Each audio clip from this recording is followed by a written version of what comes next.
Tout a commencé quand j'avais 6 ans. J'étais à l'école et j'étais en train de lire une de mes leçons quand j'ai eu très envie d'uriner.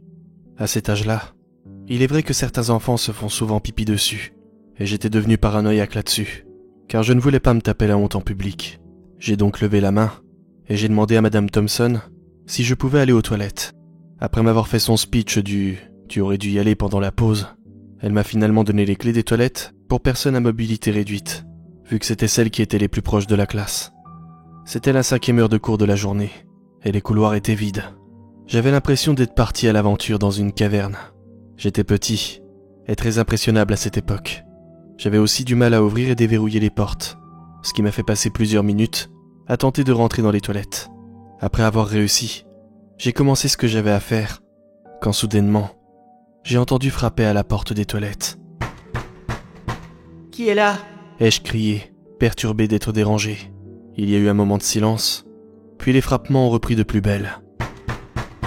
Ils étaient plus rapides, et la personne de l'autre côté de la porte avait l'air déterminée. « Attendez, j'ai bientôt fini !» Les frappements ont ralenti en rythme. Et j'ai entendu une voix s'élever. « Laisse-moi entrer. J'ai besoin d'entrer. » Le ton de la personne était léger, mais sa voix était sombre. C'était la voix d'un adulte, que je ne reconnaissais pas. Je n'avais peut-être que 6 ans, mais je savais que quelque chose clochait avec lui, car il ne pouvait pas y avoir plus d'une personne dans ces toilettes. « Allez-vous-en !» Les frappements sont redevenus plus forts, jusqu'à ce qu'ils ressemblent à des bruits que l'on ferait sur un tam-tam. J'ai entendu la voix devenir de plus en plus forte également, et la personne derrière la porte est devenue plus suppliante. « Laisse-moi entrer. Ouvre juste la porte !»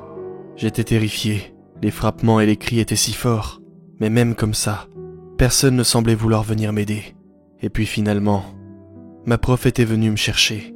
Elle était énervée, car ça faisait plus de 30 minutes qu'elle était partie de sa classe. Quand j'ai refusé de lui ouvrir la porte, elle est partie chercher un double des clés pour l'ouvrir, avant de me traîner jusqu'au bureau du directeur et d'appeler mes parents. À cause de ça, j'avais été renvoyé de l'école pour le reste de la semaine. Je n'ai jamais raconté à qui que ce soit ce qui m'était arrivé. Après ça, il s'est passé environ un mois avant que cet événement ne se reproduise. Je venais juste de fêter mon 7e anniversaire et ma famille avait organisé un barbecue en mon honneur. Le ciel était particulièrement ensoleillé, mais alors qu'on avait tout préparé derrière la maison, au moment d'allumer le barbecue, le charbon n'a pas voulu prendre feu. Alors, mon père m'a demandé d'aller chercher du gel pour allumer le feu dans le vieil abri du jardin. L'abri était assez mal rangé et rempli de vieilleries. Alors, j'ai juste ouvert la porte, je me suis mis sur la pointe des pieds pour attraper le gel qui se trouvait en hauteur, et je suis ressorti. Mais alors que je venais de refermer la porte, j'ai entendu des frappements frénétiques de l'autre côté, qui venaient donc de l'intérieur de l'abri du jardin. « Ouvre! Il faut que je sorte !» Cette voix n'était pas la même que celle que j'avais entendue le mois précédent. Elle était plus grave, plus agressive, et surtout, plus énervée. Je n'ai rien dit, et je me suis éloigné. Je n'avais aucune idée de ce qui était en train de se passer. Mais ça me faisait peur. Alors que je m'éloignais de l'abri, j'ai entendu un dernier boom, qui ressemblait à un coup de poing, qui venait de s'abattre lourdement contre la porte en bois. Et la voix s'est fait entendre de nouveau. « Espèce de sombre ordure! Je vais t'arracher les dents! Laisse-moi sortir !» J'ai couru jusqu'à mon père, et j'ai passé le reste de la journée à regarder derrière moi, à chaque bruit que j'entendais. Vous l'avez sûrement deviné, mais ça a continué par la suite, et j'ai entendu des tonnes de voix différentes. J'en ai compté environ 30 au total. Je les entendais presque tous les mois, et elles voulaient toutes la même chose, que je les laisse entrer ou sortir. Ça arrivait à partir du moment que je fermais une porte derrière moi. C'était comme si ces entités me suivaient. Je n'en ai jamais parlé à personne, mais pour être honnête, au bout d'un moment, je m'y suis même habitué. Ça me faisait toujours sursauter, et certaines voix me mettaient vraiment mal à l'aise. Mais j'avais ce sentiment que rien ne pouvait m'arriver si je n'ouvrais pas la porte alors qu'ils tambourinaient dessus. Il y avait certaines voix qui m'étaient tellement familières que je leur avais même donné des noms. Il y en avait une qui apparaissait toujours lorsque je refermais la porte d'entrée de la maison. Sur la porte, il y avait des vitres légèrement floutées, et j'arrivais à voir une silhouette d'un homme, d'une taille moyenne, qui portait une casquette. Il ne parlait pratiquement jamais, mais parfois, il faisait passer des petites enveloppes brunes, sur lesquelles il n'était rien écrit, et totalement vides. Il les faisait passer à travers la fente de la boîte aux lettres qui était accrochée à ma porte. Alors, je l'avais surnommé le facteur. Il faisait partie des plus bizarres, car si j'essayais de lui parler, je voyais la silhouette de son visage se relever brusquement, avant qu'il ne se remette à frapper. Du coup, je le laissais tranquille. Depuis cette époque, 20 ans se sont écoulés, et j'ai essayé de vivre une vie aussi normale que possible. J'ai beaucoup d'amis, et je sors même avec une fille que j'ai rencontrée l'année dernière. C'est plutôt pas mal pour un mec qui se réveille au beau milieu de la nuit, et qui entend des bruits et des voix provenir de l'autre côté de sa porte. Oui, mes amis pensent que je suis bizarre, mais ils m'acceptent comme je suis. Ils sont géniaux, et ils vont me manquer. Vous voyez, des choses étranges ont commencé à se passer. Enfin, encore plus étranges que d'habitude. Il y a 3 semaines de cela, je me suis réveillé en sueur et en criant. Je ne savais pas exactement pourquoi. La seule chose dont je me souvenais, c'est que j'étais en train de faire un rêve parfaitement normal, lorsqu'une énorme ombre s'était abattue sur l'endroit où j'étais. Littéralement 1 seconde après que j'ai ouvert les yeux, j'ai entendu des frappements contre la porte de ma chambre. Ceux-là avaient l'air vraiment paniqués. « Qui est là ?» ai-je crié. « Je vous en supplie, aidez-nous !» avait répondu la voix. J'étais surpris, car c'était la même voix sadique et énervée qui m'avait fait si peur dans l'abri de jardin lors de mon 7e anniversaire. Mais son ton avait l'air sincère. On aurait dit qu'il souffrait, comme s'il avait été grièvement blessé. Je n'avais jamais été tenté d'ouvrir une porte lorsque ces choses étaient présentes. Je suppose que depuis ma jeune enfance, je m'étais convaincu que les voix que j'entendais étaient forcément malfaisantes. Mais pour être honnête, ce matin-là, j'ai vraiment lutté pour ne pas aller l'ouvrir. Mais finalement, je ne l'ai pas fait. Les choses se sont empirées par la suite. À peine 2 jours plus tard, j'étais dans un magasin ouvert 24 heures sur 24, juste au bout de ma rue. Je venais d'acheter une bouteille de lait et le journal, lorsqu'une force surhumaine est venue s'écraser contre la porte du magasin. Au même moment, une voix a poussé un long cri aigu d'agonie.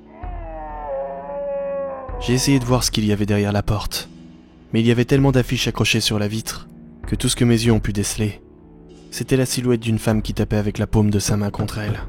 J'étais pétrifié, et le propriétaire du magasin me regardait comme si j'étais fou. Finalement, je lui ai demandé s'il avait des toilettes que je pouvais utiliser, en prétextant que c'était urgent. Mais en réalité, je voulais juste me cacher là-bas, le temps que les cris s'arrêtent. Il y a eu 4 incidents similaires entre ce moment et aujourd'hui. Ils pouvaient tous être résumés comme étant des mélanges de cris et de supplications. Hier est passé celui que j'appelle le facteur. Il a frappé poliment avant de glisser ses habituelles enveloppes dans la fente de la boîte aux lettres. Il en a mis une, puis une autre, puis encore une autre. Et au final, je me suis retrouvé avec 10 enveloppes brunes. Le facteur a attendu quelques minutes, en frappant occasionnellement, puis il m'a laissé seul. Seulement, chaque lettre contenait un morceau de papier de format A4. En les regardant, on aurait dit que quelqu'un avait pris un stylo noir et avait gribouillé de toutes ses forces dessus pour laisser des énormes déchirures au centre des pages. J'ai remis chaque papier dans son enveloppe et j'ai essayé d'oublier tout ça. Mais tout à l'heure, j'ai entendu un immense frappement contre la porte. Je n'ai pas entendu de cris, de supplications ou de grognements. Non. Ce que j'entendais, c'était des pleurs, des douzaines et des douzaines de voix qui sanglotaient doucement à l'unisson.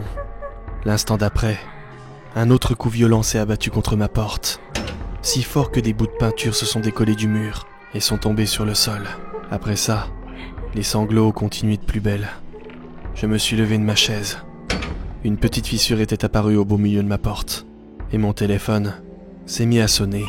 J'ai répondu, et à l'autre bout du fil, j'ai entendu ce que j'entendais derrière la porte.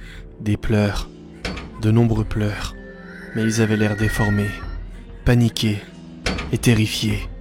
J'ai raccroché, mais le téléphone s'est remis à sonner, encore et encore. Alors, j'ai retiré la batterie. Après ça, j'ai mis un maximum de meubles devant la porte et la fenêtre. J'avais la certitude que ma porte n'allait pas tenir bien longtemps, car la façon dont je me suis barricadé était tout sauf sûre. J'avais l'impression que j'allais mourir à tout instant. Et c'est à ce moment-là que j'ai commencé à me poser des questions sur tout ça. Qu'est-ce qu'ils me veulent exactement ? Est-ce qu'ils me veulent vraiment du mal ? Peut-être que je devrais ouvrir la porte. Peut-être que je devrais les laisser entrer. Après ça, je n'ai plus rien entendu. Il n'y avait plus de frappement.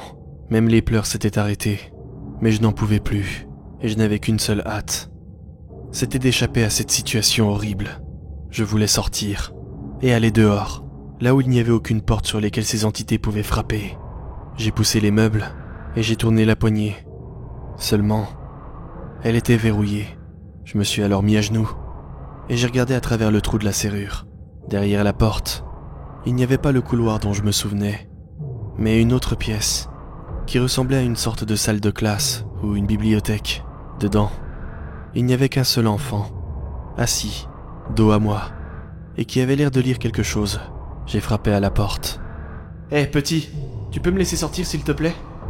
Il s'est retourné légèrement. « Oui, regarde, je suis juste là. Est-ce que tu peux m'ouvrir la porte ?»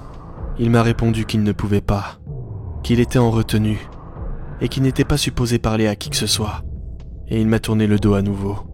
Perturbé et exaspéré, je me suis relevé, et puis, j'ai entendu un léger bruit, qui provenait de ma fenêtre cette fois-ci. Ça n'avait rien de frénétique. Je ne savais pas pourquoi, mais je savais que ce qui était derrière la fenêtre n'essayait même pas d'entrer.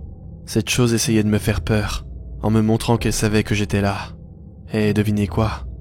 Ça a fonctionné. J'ai frappé de toutes mes forces contre la porte en criant. « Petit, laisse-moi sortir, d'accord ? J'ai vraiment besoin que tu ouvres cette porte !»